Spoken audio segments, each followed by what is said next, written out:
Good morning Harshita, good morning Neeraj ji. देखिए, कल भी हमारी अप्रोच थी हर्षता, इस बाजार को का अपसाइड प्रोटेक्ट कर रखा है 10 डे एक्सपोनेंशियल मूविंग एवरेज ने। जब जब वो मिले तब बेचिए। तब कल भी अगर आप देखें, निफ्टी लो पर आया और उस लेवल को फिर टेस्ट किया और रिवर्सल कहाँ से आया? 10 डे एक्सपोनेंशियल मूविंग एवरेज। आप 10 डे में ड्रॉ कर लीजिए निफ्टी का, पिछले 3 दिन का हाईएस्ट क्लस्टर एग्जैक्टली वही है। उस जोन में निफ्टी हर्षता जाने में भी दिक्कत महसूस कर रहा है। कॉल राइटर्स के जोन में जाने को तैयार नहीं है, कोलैप्स वहीं से होता है। लेकिन कल निफ्टी ने भी शॉर्ट ट्रेड दिया, निफ्टी बैंक ने भी शॉर्ट ट्रेड दिया, लेकिन निफ्टी बैंक की जो थोड़ी बहुत रिकवरी थी वो थोड़ी सी इंप्रेसिव थी और कैंडल का फॉर्मेशन जो निफ्टी बैंक का वो थोड़ा सा अगर आप देखें अच्छा था इन कंपैरिजन टू निफ्टी 50। अब इसमें एक दिक्कत भी है और इसमें अगर आप देखें खूबी भी है। इन आइसोलेशन थोड़ा सा निफ्टी बैंक ने अपनी स्ट्रेंथ को रिकलेक्ट किया, बट ऐसा दिक्कत यह है जिसकी बात अभी आप और नीरज जी कर रहे थे, निफ्टी आईटी का ब्रेकडाउन। आपको याद होगा हर्षदा ने लास्ट वीक चर्चा भी की थी और इनफैक्ट इसी हफ्ते कि अगर 27,800 की ट्रैजेक्टरी वॉलेट हुई निफ्टी आईटी में तो एक 26,000 तक का डाउनसाइड खुल जाएगा। और आप यकीन मानिए इसने 3 महीने के अपने बेस को वॉलेट कर दिया है और इसका 100 वीक एक्सपोनेंशियल मूविंग एवरेज बहुत दूर प्लेस्ड है। सो निफ्टी आईटी की वीकनेस निफ्टी आईटी पर भारी पड़ रही है। कैसे अप्रोच करूंगा मैं इस सेशन को? देखिए, एफआईएस की कल अगर आप देखें कुछ बैंक के आंकड़े थे और बट एफआईएस ने मोर और लेस अपने इंडेक्स को थोड़ा सा जो शॉर्ट्स थे उस पर कैपिटलाइज किया और करीब 930 करोड़ रुपए का इंडेक्स बेचा। 7,000 कॉन्ट्रैक्ट यहाँ पे लॉन्ग, 2500 कॉन्ट्रैक्ट शॉर्ट कवर किए, स्टॉक फ्यूचर्स में बिकवाली करी और 147 करोड़ रुपए की 7600 कॉन्ट्रैक्ट शॉर्ट कवर किए, लॉन्ग कवर किए और 2800 कवर शॉर्ट कॉन्ट्रैक्ट किए। कॉल लॉन्ग काटी, कॉल शॉर्ट काटी और अच्छी बात यह है कि 37,000 कल पुट शॉर्ट करी। मेरी अप्रोच क्या रहेगी? मेरी अप्रोच वही सिंपल है। याद रखिएगा, इस बाजार को ऑप्शन राइटर्स ने ग्रैब कर रखा है, बुरी तरीके से अगर आप देखें लपेट रखा है। आप लेके आइए निफ्टी के लेवल्स। ये तो एफआईएस के कॉन्ट्रैक्ट्स हैं, इसकी बात हो गई, आगे चलते हैं। निफ्टी लेके आइए ऑप्शन राइटर्स 17,000, 17,100, 17,200 पे बहुत स्ट्रॉन्ग ग्रिप ले रखी है कॉल राइटर्स ने। कल भी उन्होंने हमें 17,070 के क्लस्टर के ऊपर निकलने नहीं दिया। ये आपकी स्क्रीन पे है।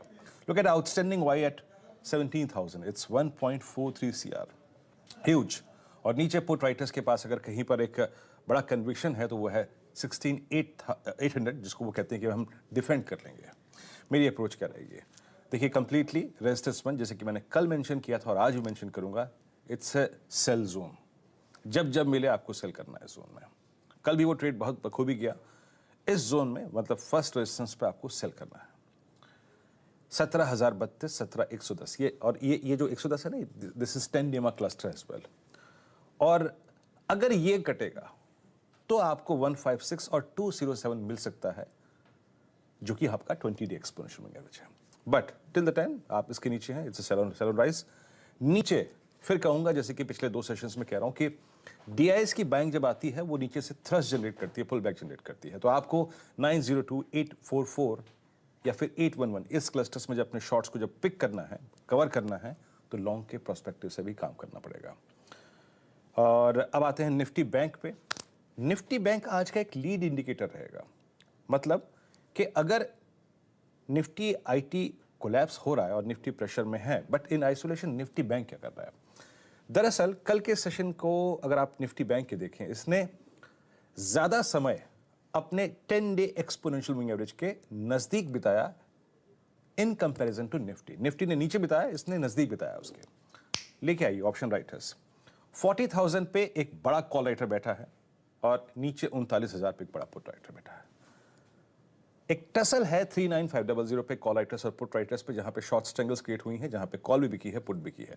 बट मेरी अप्रोच क्या रहेगी? इट्स अगेन जो ट्रेड जोन है निफ्टी बैंक का वो क्या है, आइए सुनते हैं, देखते हैं। वो trajectory 39,660 that is 10 day exponential moving average और 39,740 ये एक सप्लाई जोन है। जब तक इसके नीचे it's sell and rise. Prospective ये होगा कि आप बेस 1 के आसपास, बेस 2 के आसपास अपने शॉर्ट्स को कवर कर लेंगे कि और वहां पे लॉन्ग के बारे में सोचेंगे। बट याद रखिएगा, इन एनी सर्कमस्टेंसेस अगर 39,740 कटता है 10 डेमा और उस 2 कैंडल्स के हाइस कटते हैं, तो अ स्विंग टुवर्ड्स 40,000 पॉसिबल है, 40,013। वहां पे आपका 200 डे एक्सपोनेंशियल मूविंग एवरेज है और 20 डेमा है। याद रखिएगा, किसी भी रिकवरी का लीड इंडिकेटर आज निफ्टी बैंक होगा। हर्षदा।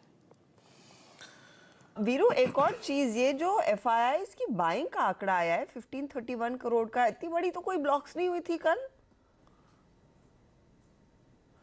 नहीं, हाँ वही मैं कह रहा हूँ, मैं भी हर्षदा लोकेट करता रहा, कोई ब्लॉक नहीं हुआ है, तो मैं इसको शायद एक बैंक की फिगर ही मान के चलूंगा वही। लेकिन दिक्कत ये ना हर्षदा, वो जो 4-5 दिन से शॉर्ट को वो कैपिटलाइज नहीं कर रहे थे, वो कवर कर रहे थे, उस पर उन्होंने फिर ग्रिप करना शुरू कर दिया। दिक्कत ये है, इसलिए इस पर्सपेक्टिव से मैंने इस डेटा को नेगेटिव साइड पर रखा है। होगा अब, और काफी दिनों के बाद ये एक सरप्राइज लगा मुझे। तो लगा पहले तो मैंने खुद गलत पढ़ लिया, शायद सेलिंग ही होगी, और फिर से देख रही हूँ तो नहीं, डोमेस्टिक इंस्टीट्यूशंस ने 156 करोड़ बेचे, लेकिन FIIs ने करीब 1531 करोड़ की कैश मार्केट में खरीदारी की है। इस पर आगे आएंगे। इंडेक्स फ्यूचर्स में हालांकि अभी भी वो सेल साइड की पोजीशंस है, ऑप्शंस में भी वही, स्टॉक फ्यूचर्स भी वही, कैश में इनको क्या दिख गया। चलिए, लेकिन सुमित हमारे साथ अब जुड़ गए हैं, और इस समय अगर स्क्रीन पर कुछ हरा है तो वह सिर्फ सुमित ही हैं।